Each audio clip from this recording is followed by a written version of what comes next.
সবথেকে প্রথমে তুমি তোমার ক্রোম ব্রাউজারটা ওপেন করে নেবে। তারপর ইউটিউব ডেস্কটপ সাইট ওপেন করে নেবে।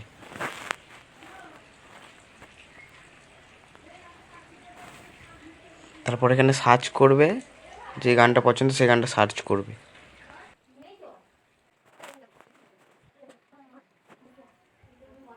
তারপরে এরম করে সাইডে টানবে, দেখবে ফিল্টার বলে একটা অপশান আছে, ওখানে ক্লিক করবে।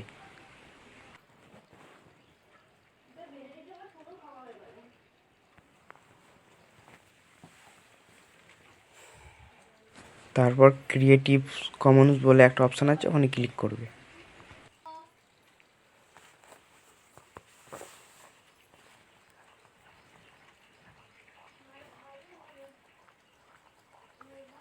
সো গাইস, এখান থেকে তুমি যত খুশি গান ডাউনলোড করতে পারবে, কোনো কপিরাইট প্রবলেম আসবে না।